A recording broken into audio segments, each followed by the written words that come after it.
respected Chairman Shri Vasimalai, Thiru Vasimalai, uh, Director Shri Gurunathan, other dignitaries on the dais, uh, respected faculty members, distinguished faculty members, and uh, special guests and relatives and friends of the uh, graduating class, and most importantly, the heroes of today, the graduating class today. A very, very good morning to you. Vanakkam, Namaskar, Adab, hearty congratulations. I'm very, very happy to be here today. Very happy to be here today. நான் மகிழ்ச்சியாக இருக்கிறேன். நான் தமிழ் கொஞ்சம் so I won't be able to speak to you in Tamil, but I'm very, very happy, delighted, and extremely privileged to be here. And among you, it is. I would like to thank the Khan Academy and all of the uh, people associated with Dan to give me this special privilege. So thank you. Let me begin by thanking you.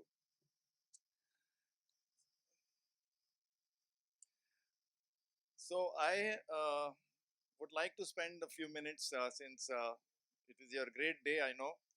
Actually, I noticed that we have people graduating here today from Tamil Nadu, of course, from Jharkhand, from Orissa, from Maharashtra, from Uttar Pradesh, from Telangana, from Gujarat, from Uttar Pradesh, Madhya Pradesh. I hope I have not left out anybody, please.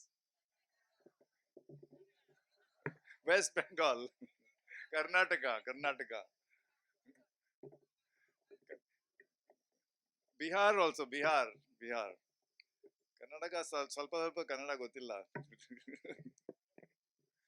So it is a sprinkling of all of India here. I'm so delighted and so happy that I know I might have missed somebody. Somebody is from Madhya Pradesh working in Uttar Pradesh. Somebody is from Gujarat working. So all of you are here. And most importantly, some people are from the Republic of Mumbai. So so it's a great smattering. It's a very big privilege that I got to chance to interact all of you together. So deliberately planned it. दो तीन batch साथ में करेंगे. So, before I go further, I want to, I want to specially mention this. You started by singing this poem, this Glory of Truth. Originally, it is in Tamil, right? I have this piece of paper with me. उसके दो side हैं. हिंदी सबको समझती है? हिंदी तेरे माँ? So it has two sides, this side and this side. So you sang the Glory of Truth. It is an English translation. The last paragraph, let me read it again. Truth leads to inner light. Truth leads to sharper minds. Let us walk on the path of truth. Sustain virtue the whole world. Sustain virtue the whole world. So this side is about truth. This side is about peace. But what I learned from this part is empathy. Empathy and peace. So this is where there is hatred, let sow love. Where there is injury, pardon. Where there is doubt, faith. All these qualities, I think, can be captured in empathy. Gujarat से कौन है? आपको मालूम है? वैष्णव जनते तेने कहिए पीर पराई जाने ते. Who can feel for others? This is from 14th century, right? Or 12th century. Narsingh Mehta. So this side is truth. This side is empathy. I think that is the whole speech. I should finish my speech. This is all, you are very special people who have been in this academy, which is a very special place. And this is the foundation. The third thing, which came in Srimati Rajeshri Birla's speech, is courage. So three things. Truth, empathy, courage. Truth, I should mention that my daughter, when she was in 5th standard, ऐसा कुछ नहीं, I don't want to praise her too much, but around the dinner table हम लोग खाना खा रहे थे, so I just wanted to provoke and make fun of her. I said, why do they say always speak the truth? Why? Why should you be truthful? So without even 1 second delay, without batting an eyelid, she said, because truth makes you, speaking the truth makes you fearless.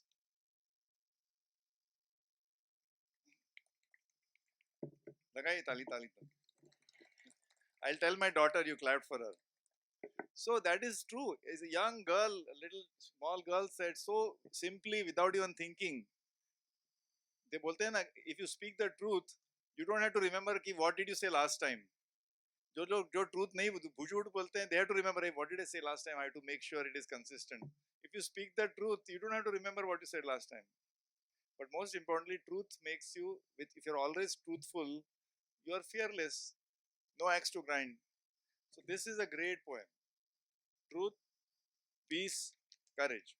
So I'll spend a few minutes now. Today's occasion, I want to talk about three things. So you have the written speech here, and I think Tamil translation also will be uh, given to some of our friends. Uh, as I said, Tamil, I'm not very familiar with Tamil, so I'll speak in English. So let me. I'm not going to read the whole because it's बहुत लंबा चौड़ा. Whenever you see the speech, अरे बाप रे, so many pages. When is lunchtime? So I don't want to take all of it. I will give you the gist of it. You can read it. But let me say, first of all, uh, today is the fifth convocation day of Dan Academy, and I congratulate you all of you for receiving the diploma today. The convocation is coming after long gap, COVID, other problem. And today's convocation is special for three reasons. Three reasons. Number one, it is India's 75 years of independence from colonial rule. It's a special occasion for the entire country. So you all are getting a diploma and on the occasion of a occasion which is special for the whole country. Please remember that. ये पूरे जिंदगी याद रहेगा. Second, we are meeting after nearly 2 years of COVID. So all of you, I'm sure, have experienced some problem. Either you had COVID or your relatives.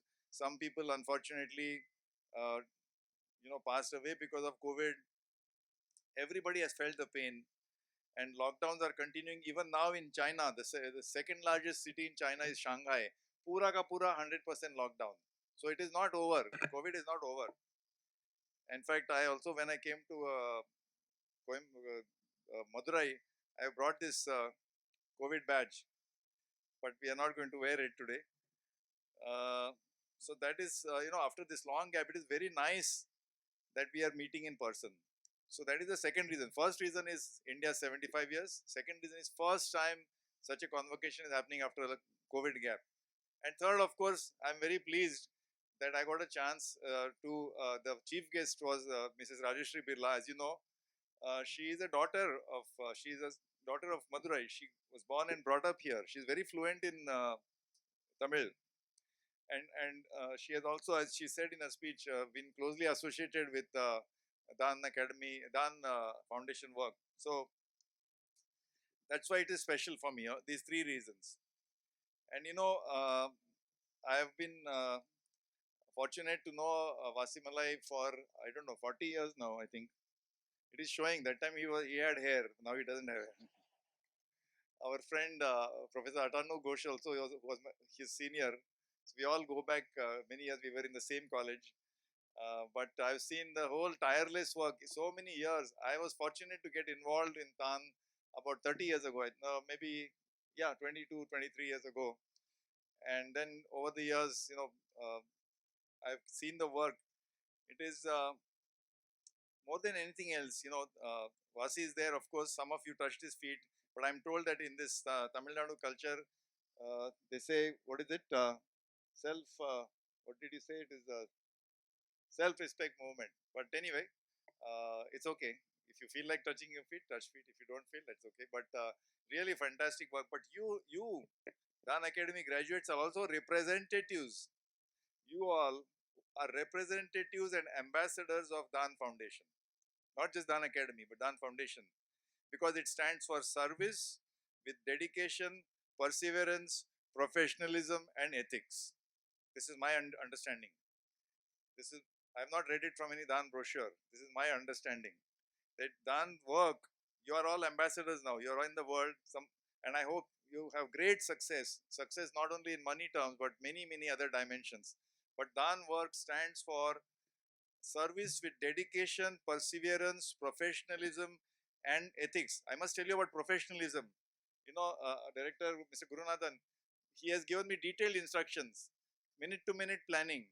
You see how we are doing, we are in the middle of a nice forest, beautiful day, but everything is done very professionally. So this spirit of professionalism is not very common, especially in the NGO sector and the civil. So you stand for all these things: service, dedicated service, professionalism, ethics, very ethical. Foundation is ethics. So we are very proud of you. And now, from today onwards, since you have the diploma now, you are going to be alumni, and you are going to be our ambassadors in the world. This is when they say so and so. Ajay Kumar kahan pe? The last person who got the diploma was Vijay Kumar. So you are now ambassador. We'll say Mr. Vijay Kumar, ambassador from Dan. Okay. So all of you are ambassadors. So when you do something wrong, it will not only be bad for Vijay Kumar, it will be bad for Dan also. So from now on, your life is going to be difficult. You have to always behave good behavior because you are ambassadors now. Okay, so I just want to spend the next few minutes just talking about three things. Number one is India's performance, because I just mentioned today is 75th anniversary and prospects. Second, I will talk about the role of professionals like you, my understanding. And last part, very small part, is some advice from me. Because, as a chief guest, I have to give you some advice. You don't need to pay me for that. Okay, so about India's growth, you have to remember that when India became independent in 1947, United Nations did exist. Mr. Vasimalai talked about SDG from UN, this United Nations. So United Nations did exist, but there were only 80 or 90 members. Today there are 213 members, 213. So if Earth is one, there is no new real estate. How did 80 countries become 213? Did somebody discover some new land, some ocean became land? No. Countries broke up. One country became two countries. USSR became 10 countries. Our own twin, who was born on the same day, became two countries. Even as late as 2022, new country was born. It's called South Sudan. Sudan broke up into two. In the last 40 years, there are 34 new countries. So, but India is only one still. India is not broken up. That itself is a big miracle. Chamatkaram. Such a large country, it represents 1/6 of humanity. One Indian is equal to 1/6 of humanity. And we are all in one piece. We are not only survived, we are flourishing. We are among the fastest growing economic power. We have grown at 7% for the last 40 years. Except for COVID year, there has been no negative year. So this itself, I think, is a great miracle. We have to celebrate that. And that is as far as India. I can talk about how much. One other special thing about India, unlike our Asian neighbors, like unlike China, Vietnam, South Korea, Japan, Thailand, all of these countries are very strong today, relatively, but they are all exporting countries. They are all export surplus, meaning their exports are more than their imports. So they earn more dollars than they have to spend. India is the only country, major country, maybe Pakistan also, where we have an import deficit. Our imports are more than exports because we have to import crude oil, we have to import many other things, which, so our imports are more than our exports. So what happens? We have to spend more dollars than what we have, because when you buy from abroad, you have to spend foreign currency, you have to spend dollars, but you don't have, how do you earn dollars? By exporting. So our great graduates from Infosys software, or let's say export of automotive, Coimbatore is a very major automotive hub, or Chennai. So we export, we earn some dollars, and those same dollars are used to buy imports. But our import is always more than export. So where are those extra dollars coming from? Where is India getting those extra dollars? Do you know where they are coming from? We can't print them, chap. Only America can print dollars. We don't have the right to print dollars. So it comes because foreigners invest money in India. So here is a country which is deficient, trade deficit ever for last 40, 50 years. And yet foreigners are putting more and more money. They put money in our stock market. They put money in FDI, foreign direct investment. They put money in private equity. They put money in this commercial loans. They put money in Dan Foundation. A lot of money, not lot, but anyway.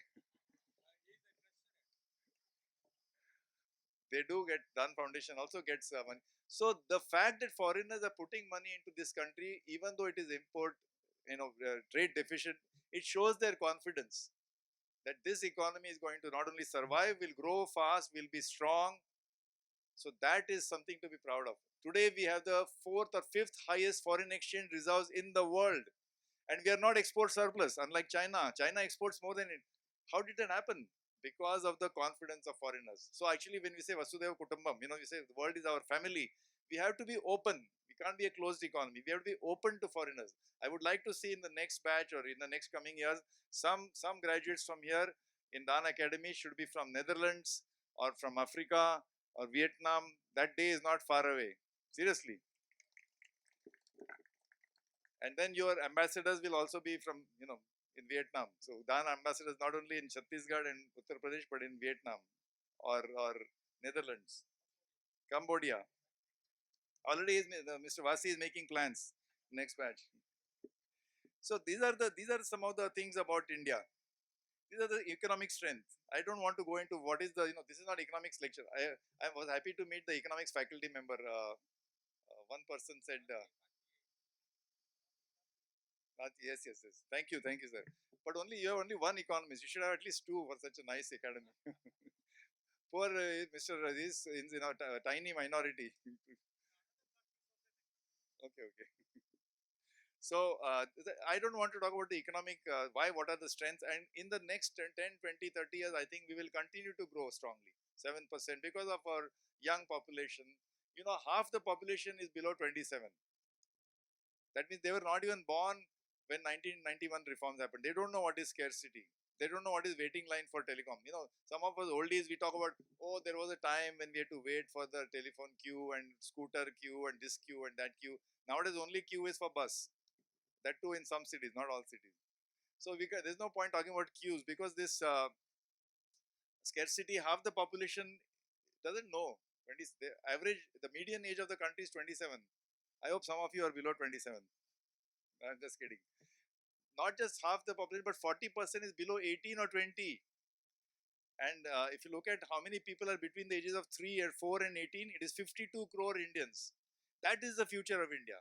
In fact, those of you who are working in development field, please focus on children. I hope Dan Foundation's agenda is also, I know they do livelihoods and women's empowerment and kalanjiams and microfinance and health, but children, the most important determinant and the strongest determinant of our future is children. Like they say in Chinese proverb, if you want to plan for 1 year, you plant some rice.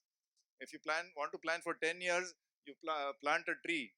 But if you want to plan for next 100 years, you educate your children. So there are 52 crore Indians who are between the age of 3, 4 and 18. Of course, we are also an aging society. So this is about the economy. I also want to mention that when we talk about economy, we should also mention the democracy and political economy. So India is the only modern country which gave universal voting rights. One person, one vote. One person, one vote. Rich or poor, illiterate or literate, Hindu or Muslim, North Indian, South Indian, everybody got one vote from day one. This is very, very unusual. America gave adult voting rights after 150 years of independence. Switzerland gave voting rights to women in local elections in 1971, just 40, 50 years ago. We gave it from day one. They said this is a very poor country, very illiterate country. There is no way it is going to survive. What are you doing? Giving voting rights to all these useless people. I mean, that's the way foreigners used to look. We have had 16, 17 transitions of power at the national level. We are the 17th parliament now. Lok Sabha is 17th Lok Sabha.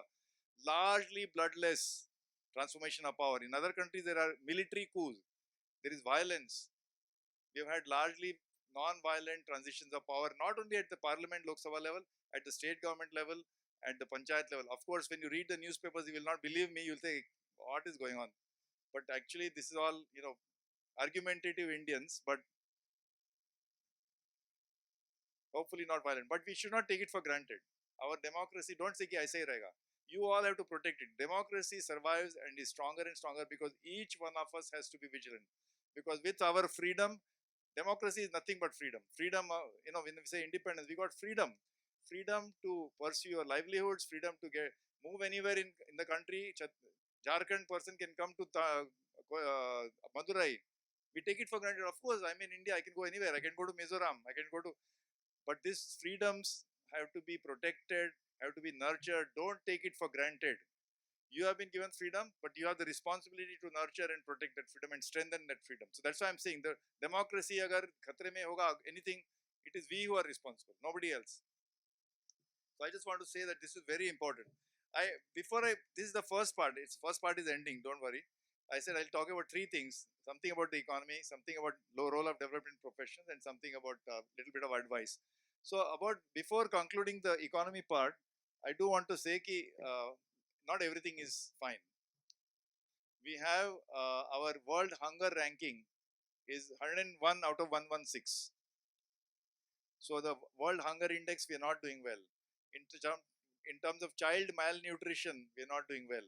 For the last 2.5 years, we are running a free food grain program called Pradhan Mantri uh, Garib Kalyan Anna Yojana. 80 crore Indians are getting free. Earlier, they used to give for 3 rupees of rice, 2 rupees wheat, and 1 rupee jawar bajra. Now it is free, 5 kilos per person per month. Why? Of course, partly because of COVID, partly because of unemployment, but partly because of nutrition also. So please be aware that this is a fast-growing economy, but there is unequal distribution, and that's why we have wonderful institutions like Dan Academy. It would be great, don't you agree, Mr. Vasimalai, that in the future the work of the Dan Academy will be less and less, at least for development and livelihoods. That is a vision. I'm not trying to eliminate. Maybe they'll do some other thing. They will start teaching more Shakespeare and or some advanced, human philosophy or something, or ethics, and maybe some Vedic literature or something. But so we should be aware that we have a large undeveloped sector, very very large, because it's a large country. We are 1/6 of humanity. So just keep that in mind. So and nowadays all this freebie culture debate is going on. When you're ensuring basic rights to people, basic rights like food, basic right like right, say water, drinking water, if you are, or that is not freebie, right? Ensuring basic rights, in developed countries, in countries of Scandinavia, internet also is basic right. Access to internet, access to electricity. Even if you go to prison, convicted prisoners have a right to have internet in prison. In Sweden, I think, or Norway. So ensuring basic rights. I'm not saying we give internet to our prisoners, but ensuring at least basic food, nutrition for children, that is not freebie culture. So this current debate, I don't agree with that. Okay, so basically we are in a fast growing economy. Our future for next 20-30 years is going to be 7% growth. We will go, our economy will be 4 or 5 times bigger, but we still have to make sure that we don't keep on increasing the inequality. That is where you're coming. So that's the second part. What is the role of development professionals? So I think development professionals means we have fast growing, but we have inequality. So there's an increasing section of society which feels they are left out, they are unfairly treated. So in terms of terms of trade between farmers and retailers, or say big malls like Reliance or I don't know, Walmart. So there is a what to say, uh, disproportionate or unequal bargaining power. That's why we have kalanjiams. Kalanjiams is nothing but, in Maharashtra we call them bachat guts, self-help groups, right? So this is where the small people have to get organized, either in kalanjiams or in federations or in self-help groups, bachat guts, so that there is some degree of the terms of trade are level. So the role of development professionals like you are needed to contribute to ensuring that our society and economy functions in a more equitable and just way. The free market capitalist system can ensure only higher growth, but not necessarily equitable growth. For that, we need the intervention of development professionals like you, who can take a holistic view and implement policies and measures which reduce inequalities and inequities. Of course, this is the role of the state. You will say, why should we do it? Government should do it. Why should the development professionals do it? That's because the state is not is inadequate. I agree that government should do it, but some of you may join government. How many of you are working for government? So you're already, that's great. So some of you are already working for government. So some of you may join government and occupy key policy making positions. This will be of immense value, but you can make equally great contribution by working with NGOs, civil society, voluntary sector, or even large corporations like Birla's by working in their CSR section. That thank you. By working in the corporate social responsibility section. So there is a role for development professionals because you will bring a professional outlook. Of course, we told three things. Remember: truth, empathy, courage. So you will be armed with these three weapons, but you can bring more professionalism to these sectors. Very important role you have to play.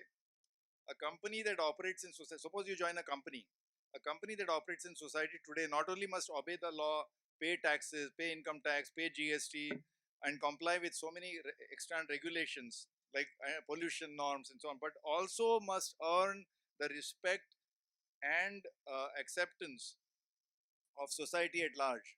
Just because a big company comes to Madurai and starts automotive production, they will get all the certificates, but they also must earn the respect and acceptance of society at large. That's where your role will come in. You will help these companies. It must be a good corporate citizen. This implicit license, we have finished license Raj. No company needs a license to operate technically, but there is an implicit license that you need permission from society. It is not given in writing. If somebody does, this what happened in क्या बोलते हैं Tuticorin.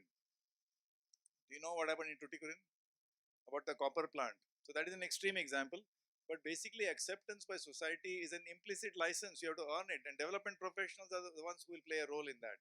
Either they can be the bridge, or they can explain to the company what more they need to do. And Vasimalai told me a very wonderful thing many years ago. He may have forgotten. So Vasi he does many things, but one thing he does is he's constantly going around to funding agencies saying, please give us some aid. So I said, you do so much work, and who all give you? Fortunately, Birla company was giving, or say Axis Bank and so on. But he told me one wonderful thing, that when you give money or aid or support to Dan Foundation, suppose a company, and many of you make work in companies, when you give money or grant to Dan Foundation, you should be grateful. The company should be grateful because they got an opportunity to fund somebody worthwhile and trustworthy and dependable. Please clap on that. This was a new insight to me, that when these NGOs go asking for donations, because many NGOs require donations, don't think कि हम लोग begging कर रहे हैं. You're not begging. You're actually giving them an opportunity to they have to be grateful to you कि कोई तो अच्छा मिला, because there are so many people you can whom to trust, whom not to trust. Your money will vanish. So Dan Foundation, with its stellar record, so many 40 years of work, so the companies should be grateful. I don't know if you remember we had this. So this is a very great insight. So please, you ambassadors, be proud of this. Go with a proud chest, saying that we are going to do good work, and please help us. We will be grateful, but you will be guaranteed that your money will go to good causes. So that is the role of development professionals, to develop this kind of mindset. You will have to work with small and tiny businesses. Remember, we talk about farmers, we talk about women groups, we talk about children, but don't forget small businesses. Growth is going to come from SMEs, small, medium, even tiny enterprises. When we say 10 million new jobs every year, the jobs are not going to be given by Birlas and Tatas and Ambani, or even army, or railway, or postal department. Where are these jobs coming from? They will come from small businesses. So as development professionals, don't ignore that sector. This is a huge sector. There are 63 million small enterprises in the country. So that's where you will be helping them. They have to be professionalized. They unfortunately not, they don't know the lot of things they don't know. Financial literacy. One of the professors teaches you management accounting. I was very happy to see. and you're learning some really, like what management graduates learn. So this knowledge will be useful to the SMEs, the small businesses. So you can play a catalyst role in that. And then, of course, you have a role in the wide social sector if you choose to pursue a career. And this could be in areas like health and livelihoods, nutrition, water, microfinance, just examples. But your technical and managerial expertise is going to be greatly welcome. So this is your role. Are you going to make money here? What do you mean no? Of course you'll make money. You'll make plenty of money. But remember Gandhiji's this thing which Vasi often quotes. There is enough in the world for everybody's need. उससे भी ज़्यादा है. But you have to tell yourself कि कितना, how much is enough. One car is enough, no, usually, or two cars. You can't have 5 cars, 17 scooters, 15 flats. That's where hopefully your Dan education will come in handy. Each person, you develop a goal for yourself. Itna, I have to have some financial security, and each one of you must have, unless you are secure, you cannot help anybody. First, you have to help yourself. So please don't have this mindset, oh, I'm never going to make money. It's a mindset. It's not actual cash balance. It's not your bank balance. It's your mindset. There are people, I know personally, I met last week somebody whose net worth maybe 50 crores, but he travels by second class railways. Not because he's trying to show off. He's comfortable. He said, mere needs ke liye it is fine. He's about 65 years old. It's fine for I get good sleep on the train. Then he carries his food. Whenever needed, he takes a flight. So that's the thing. Then the matching between the needs and wants. Economics teaches you that there is the difference between needs and wants. So there's some amount of self-control. That's where this comes in. Truth, empathy. Empathy will tell you, oh, my fellow brother or sister doesn't have what right do I have to have so much? So empathy. So of course, don't think that you're not going to. You're going to make money. I'll meet you after 5 years and then you invite me. So final some advice. I'll conclude. But I want to give you an anecdote. So I used to work in a bank earlier, and the bank, it was one of the top 10 banks in the world, Dutch bank. Mr. Vasi knows it. So the chairman was young. He was only 50 years old. Normally you become chairman at the age of 60 or 65. So he used to come to Bombay. So we asked him, hey, how come you are so young and so, you're the chairman of the bank. So Fatak say he gave us a reply. He said 4 reasons. Number one is that I am very intelligent. I mean, he was not being very modest, but that is true. You have to be, you have to have something here. So I said, I'm quite sharp, analytical, intelligent. Number one. Number two, he said, I'm very hardworking. So first is brain, second is sweat. I'm very hardworking. Number three, he said, I am lucky. So that was little modest. I said, oh, ekdam hi immodest rahega to. He was modest. He said, whenever there was a chance of a promotion, right place at the right time, I used to get promotion. So he said, I was very lucky and my promotion was fast and fast, so I rose very fast. And number four, so first was intelligence and skill. Second is hard work. Third is very lucky, karma. But fourth, that is what I remember. He said, I am very, very ambitious. I want to reach the top only, nothing but the top of Mount Everest. So I said, wow. I said, great. I'm really, this was a takeaway for me that you have to have these qualities. And these are, when I told this to one of my friends, he said, yeah, faltu, che. What is this ambition that you want to be CEO of a bank or CEO of a company or even CEO of Dan Foundation? Have grand ambition. Have the ambition that I want to remove poverty from India. So this is the anecdote. Be ambitious, but not for just ki somebody said my bank balance should be at least 5 crore rupees. ये तो बहुत लोग करते हैं. As Dan Foundation ambassadors, you should have a grand ambition, very grand. You think for yourself. So this is what I mean. That this thing has stayed in my mind. You have to be hardworking. You have to be, of course, you have to be sharp. I mean, you have to keep acquiring some skills and analytical skills. You have done management accounting and you've done economics and so many things here. You have to also be lucky, but be ambitious. And the ambition is not just small ambition, grand ambition. So that's my first thing. Second, be restless and impatient, but also be patient. This is the, it may sound, why? Because, all of you are in good health and you are in your youth.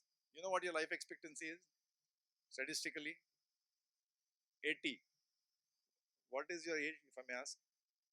31. 50 साल निकालना है. So, it's not, you can't be, I'm trying one job. Oh, no, no, I'm not happy. I'm going to change. Every 6 months, changing. No, no, no. You have to have some patience. Because realistically, because of your good health, if a child is born in India today, baby, and independence, our life expectancy was 32 years.